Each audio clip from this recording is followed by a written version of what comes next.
I'm Aaron Shufletoski, and welcome to Conversations at the Effie, where we talk to interesting people from Kamloops and just see what makes them so interesting and fun. Today we're talking to Bonnie McBride, the owner-operator of the Second Chances Thrift Store, the founder of the Four Paws Food Bank Foundation, a past director of the Kamloops Food Policy Council, and a big wine blogger as well. Welcome, Bonnie, to the show. Thank you. So how many children and animals are inside your house right now? We're not allowed to say, no. We have 5 children and a myriad of pets, and that number always changes because we're fostering, or we do a lot of sort of geriatric, I call them halfway to heaven home adoptions. So pets that don't maybe have much life left.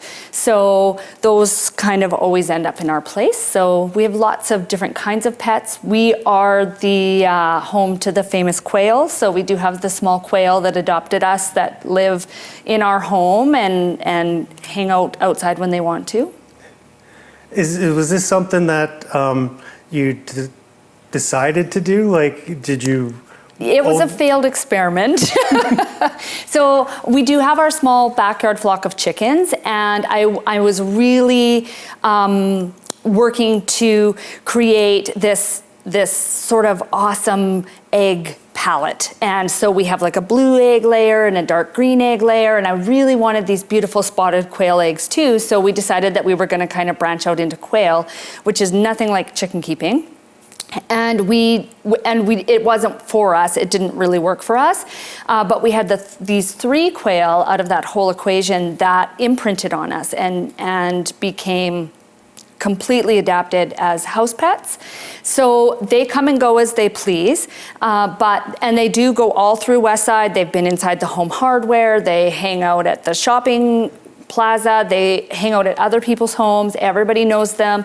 We keep a small dish of food outside so people can feed them at our house, but they do come and spend the nights inside when they want to, and they've just become pets, and there's no rhyme or reason to why that happened.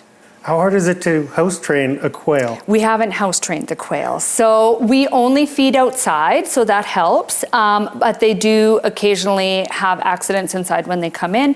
It's so tiny, it's not a huge deal. We've got chickens and dogs and babies, and just wear shoes in our house, that's the rule. And so but also fostering from animals, you also foster children. Mm-hmm, yes. And was that a conscious decision, or was that an opportunity that just arose that you took? That was a healing process, actually, how that started. So it's been about 16 years since we started fostering, and we actually had experienced a failed adoption, and we're working on how to make sure the children that were in our home already understood that they were there forever. And one of the counselors we were working with suggested that we look into doing respite, and it stuck. And in that 15 or 16 years, we've had over 50 foster children through our home, adopted 4 of those children, and I can't imagine not being a foster parent. 50? You fostered 50 children over the years. How young were you when you started fostering? In my early 30s. Yeah. So lots of sibling groups, because we've always had a big home. So, and a big van. So I have an 8-passenger van. So, and sometimes you've got, that sibling group of 4 that comes in, and we've done lots of respite for families that were going through crisis. So they're just with us for a short time while their family gets organized and develops their own support system, or we help them put that support in place. Sometimes we've just taken care of kids for a short period of time, and sometimes we've had children with us for many, many years. Can you explain a bit more what respite is? So respite is when you are doing part-time care for someone. So maybe there's a mom who's overwhelmed, or we've worked with parents who are going through programming or are finishing their education and just need a little bit of support. So we might take those children on the weekends for them, or through the week while they work, as they're developing their capacity. Are all your children then foster children? All our children are adopted. All my children are adopted, and 4 of them have been adopted through the foster care system. You're very busy and active in the community. And I read somewhere that the key to being balanced in life is like a juggler, and you're juggling glass balls and plastic balls. And so you know which ones are plastic, and it's okay if you miss a plastic one here and there and let them drop, but you have to make sure you catch those glass balls. That's a great analogy. How can you tell which ones are glass and which ones are plastic? I have made mistakes, you know, and sometimes we get really close and we realize that the glass balls are almost about to drop, and so things have to change. I have been gifted with ADHD, so that I think plays a huge role in how I have tailored my lifestyle. So not only does it mean that I have lots of energy and capacity to keep lots of balls in the air, but also that I do best when I have lots of balls in the air. So I do best when there's lots of things happening, and I stay my sharpest and my most creative and most energetic at that time. So that's sort of when I do that best work, and when I'm quickest to sort of analyze and change. Yeah, it seems like an object in motion stays in motion, it seems like, and it's when things shut down is when everything kind of shuts down, right? Yeah, exactly. Yeah, and I think that many people who have ADHD experience that perpetual motion is what keeps everything sort of working really well. And if you get stopped, it can be really challenging. In fact, often I have to start a new project to finish another because my energy runs out. I can't finish this unless I've got something else here already started.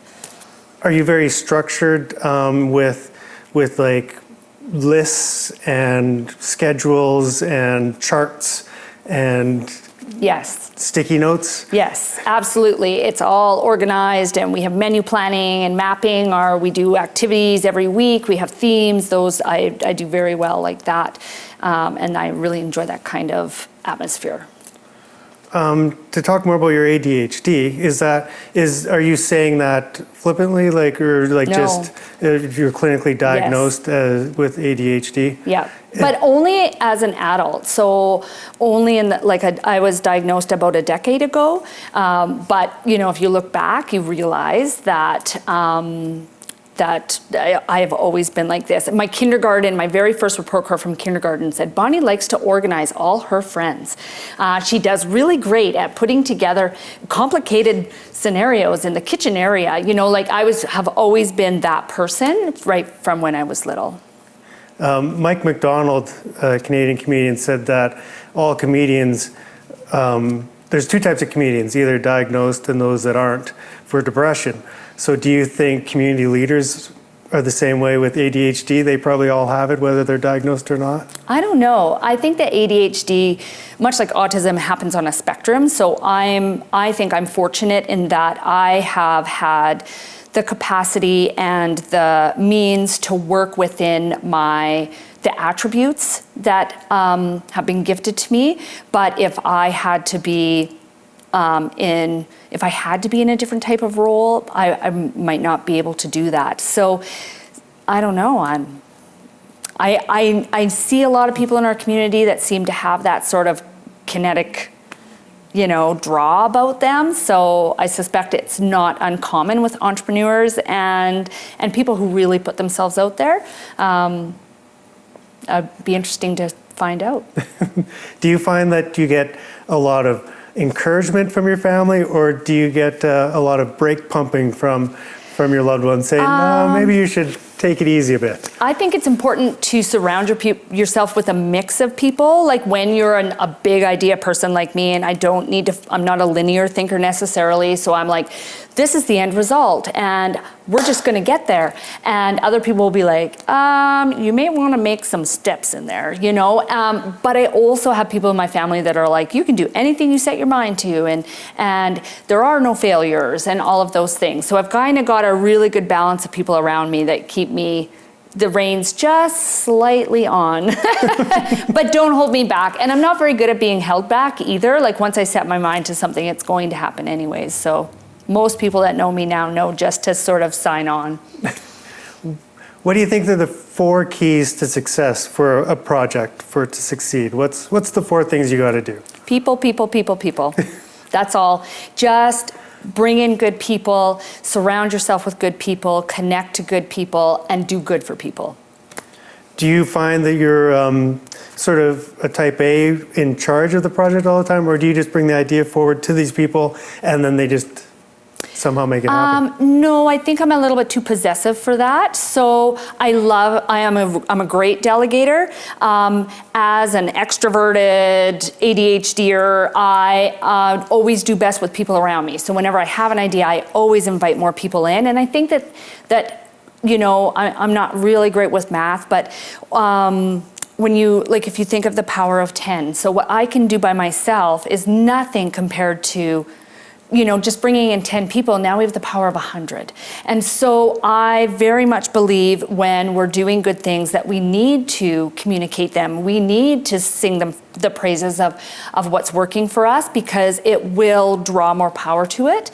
So I think that it's important to, you know, draw people in, push people out of their comfort zone, make them a part of that project. I like to stay on that project. I'm maybe not the best finisher, but I do like to stay connected. How does it feel to see, like, you step down from the Four Paws Food Bank, but it's still going? How does that feel to see something that you brought forth to have legs of its own and continue on beyond you? I love that. We were in such a great position in that the organization, because of our enrollment in the fires, ended up so well resourced and connected that it was easy to step away. And really, in the 3 years that I was there, we did accomplish exactly what I was hoping to set out. And so it was time for the program and the services to morph a little bit, which wasn't something I was super interested in doing. And so we had a great group of people. It was fantastic that they were able to take over and do that. And then I can focus on some new things. You've decided recently to close the Second Chances thrift store. Mm-hmm. Is there a chance that might, if somebody stepped forward, would that be able to continue on as well without you? Yeah, for sure. It's complicated.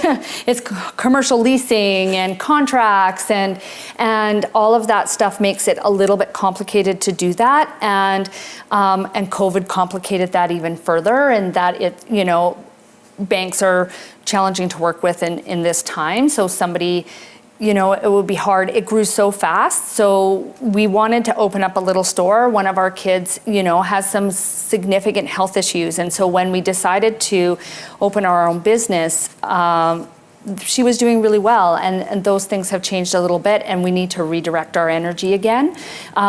If the store had stayed small, you know, maybe I could have kept everything going, but it just grew so big, and we do so much programming in the community, and there's so much happening, it's getting really hard to do it well.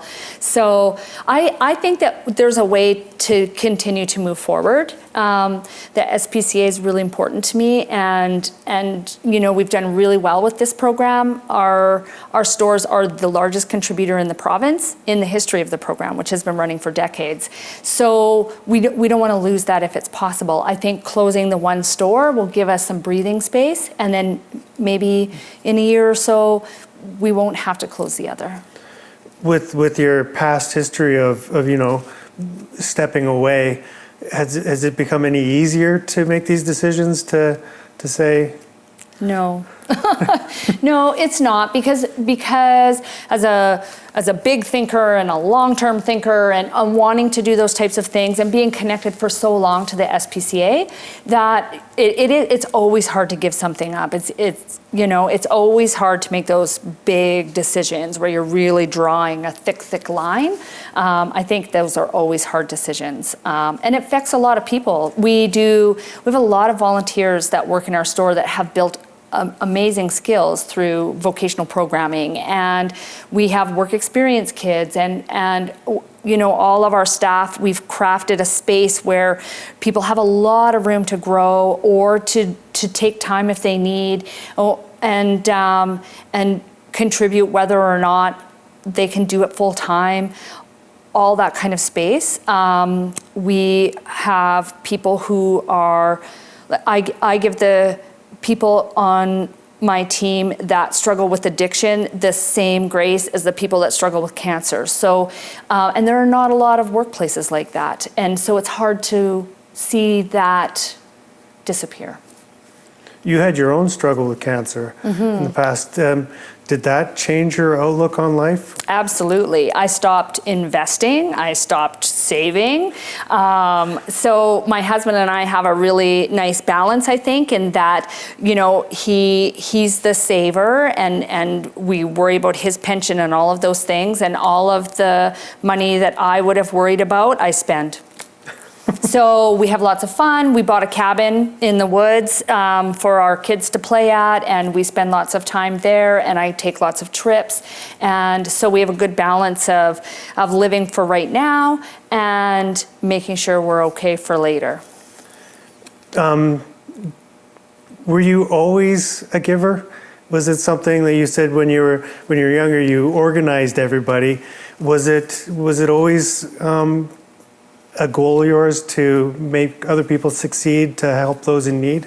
I don't think it was ever a conscious goal, but if I look back, like I started a Leo's Club in Chase because my dad was affiliated with the Lions Club here, and organized fundraisers, and my dad was a volunteer in the community, and my grandfather was a volunteer in the community, so it was just sort of naturally happened. And now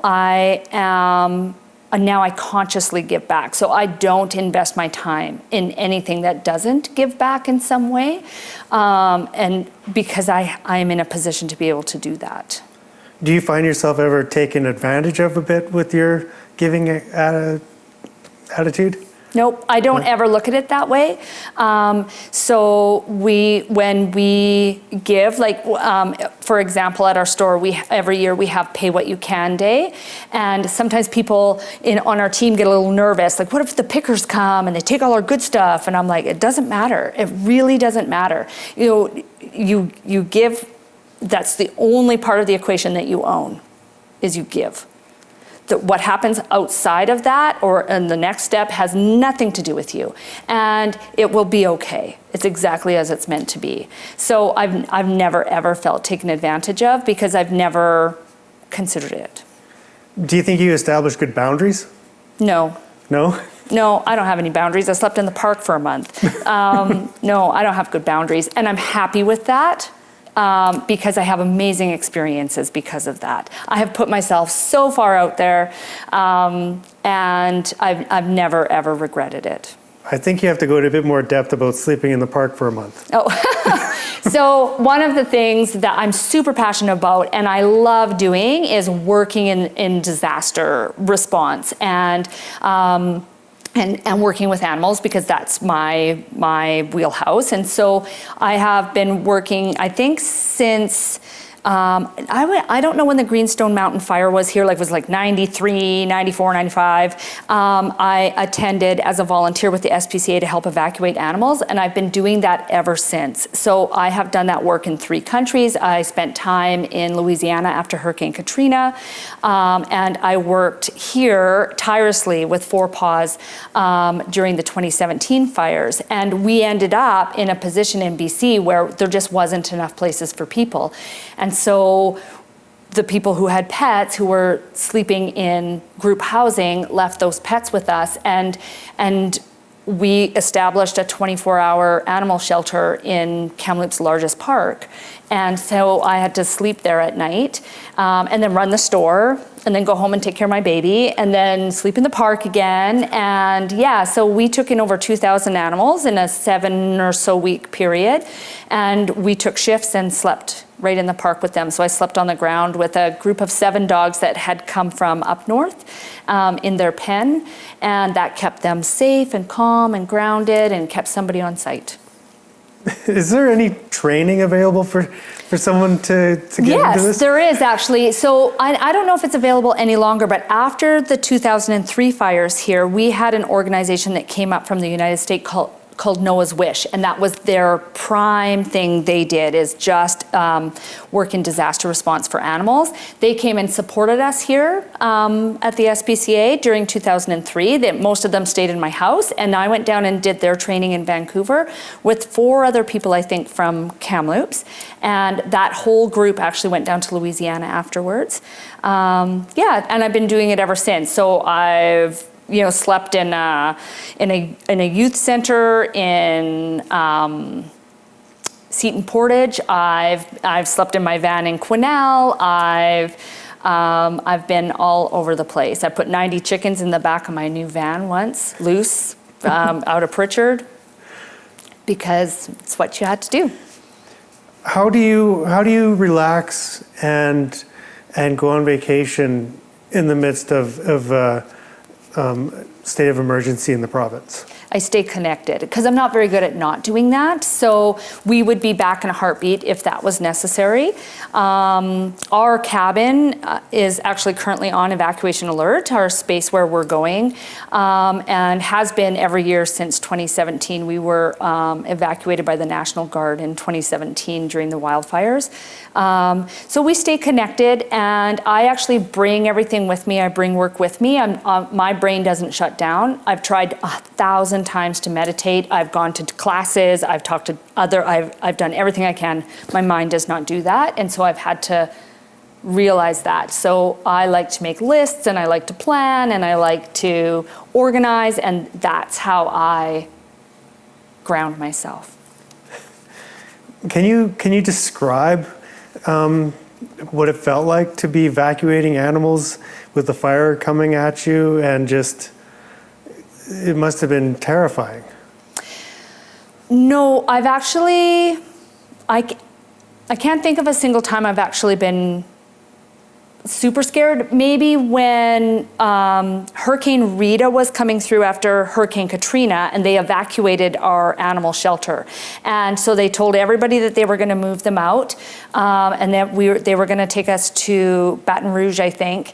And I was like, why would I sit in the airport in Baton Rouge? I'll just stay. So I stayed behind and with about 8 other people to take care of the animals that were left. And as we're getting organized, and you start to see the bands of the clouds, because tornadoes kind of follow hurricanes, and I've learned a lot about weather. And I looked up and I realized that I didn't actually know how to leave. So if I really did have to leave, so they were transporting us back and forth behind police lines where we were sleeping, but I had left all my stuff where I had camped out in this house that had been wrecked. They were driving us to the shelter in the back of a pickup, so I had to keep my eyes closed because I wear contacts. So I'm like, I literally have no idea where I am. I would be completely beholden to people in order to leave here now. And when I made the decision to stay, I felt comfortable and I felt safe, but I was kind of getting to the place where maybe I felt like we were going to cross that line. And I realized that maybe I would have made a different decision given these circumstances.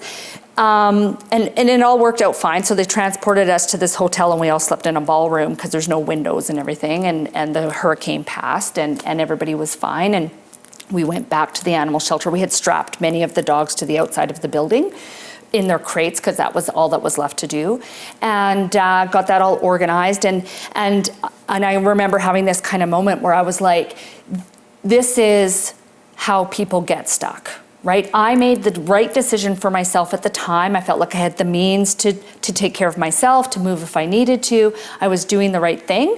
And then things changed just enough that maybe now I was going to be part of the problem. And so it's given me a real appreciation for the people that stay behind, or get trapped behind, or feel like the things they're delaying in order to take are important enough, because they're making the decisions that they're making with the information they have at the time. So I think it just created a bit more empathy for me. It's the only time I think that I've felt unsafe, though. In all your experiences? In all my experiences. And I've had to move burning things off the road to get by. I've had fire coming down. I've been hit by fire retardant, and I've never really felt unsafe. Do you think it's because there was no plan? Adrenaline. No. I think that there are two types of people. There are people that turn in to disaster, and there are people that don't. And I automatically turn in. I feel capable. I feel well supported. I feel well resourced and experienced. And so I've never, ever, ever, like, I've stopped at every car accident. I grew up in a way that, like, my parents owned a towing company. So I went to car accident after car. I've been to 10,000, kind of horrible things, and seen people go through those and supported them in that, and train wrecks and car wrecks and truck wrecks and all. That's how I grew up, and my parents had a large staff of people, and I watched them navigate things, and my dad helped them through that, and so I've never felt like I couldn't do those things, and they don't feel like insurmountable things to me because I've seen all of that. I was just going to ask then, so like when you were growing up, were you very independent, or did your parents, were they, I guess they weren't helicopter parents, it doesn't sound like they were busy enough themselves. No, but you know what's funny is I wasn't allowed to walk on the highway. So I grew up, so we did start here, and then we moved out to the shoe swap, and I wasn't allowed to walk on the highway, but I was allowed to quad to the power lines, right? We worked car accidents and logging truck accidents on the Coquihalla, but we couldn't ride our bikes to our friend's house. Like, there were some really weird lines, but my mom had watched so many fatal accidents, I guess, that the highway was like, her tempest. So they would leave us out to, pick up lumber on the Merritt Highway and then go get lunch and come back. Or I remember as about 9 years old, I would sit with the stop sign on the logging road when my dad was 200 feet down hooking up, and he'd say, just don't let anybody by. Okay. And he's like, bears hibernate. Like, okay, sounds good, right? So we started out doing that. And then they would have these funny lines about what we weren't allowed to do. Did you have a large family, lots of siblings? Mm-hmm. Yeah, I have 3 older brothers and a younger brother and a younger sister. Yeah, a mixed blended family. And so and then of course lots of people that have arrived in our family by other means too. Are you the odd duck then in the family, or? Yeah, I would say that I don't,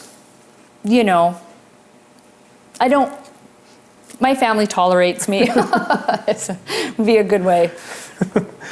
They say it takes a village to raise a child.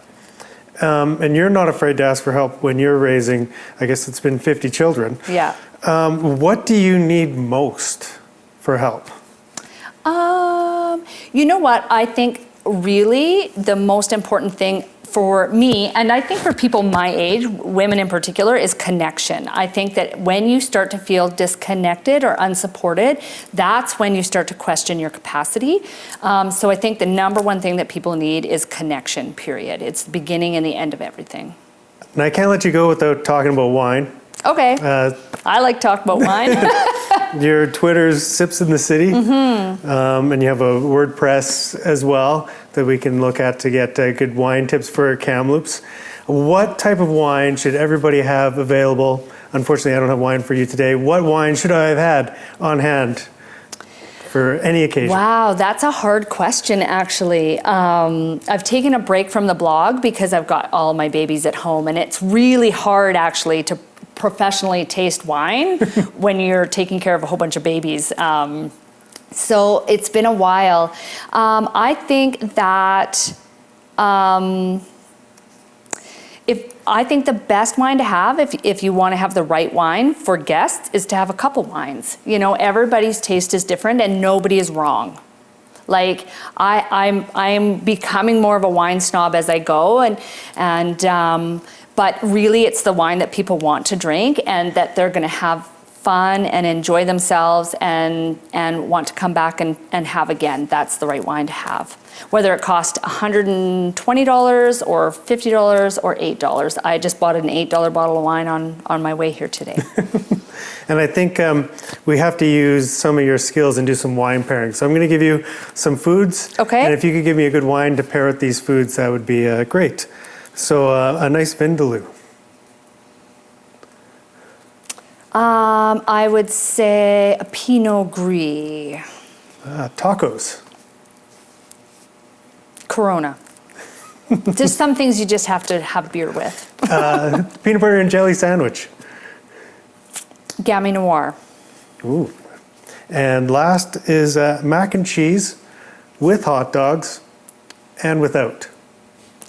Mac and cheese without, I would do a Merlot. And mac and cheese, like, we're cutting them up and boiling them with the wieners, right? Exactly, yeah. Or, yeah, the noodles and wieners. That's great. That's classic.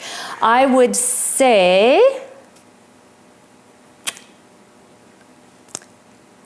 Cab Sav. See, again, a little bit richer. Yeah. Just deaden the taste buds. The older, the better. Get it from Italy. And is there anything wrong with ever drinking, cooking wine? No. No, drink whatever works. And especially if it's the second bottle, only bring out the good bottle first. The rest of them should definitely be worth less. Well, thank you so much for coming out, Bonnie. Thank you. This is a great conversation, and I hope you all the best in your future endeavors. Who knows where you're going to end up? Yeah, I don't know. I'm just waiting to find out. Excellent. Thank you. Thank you. And we'll see you again next time.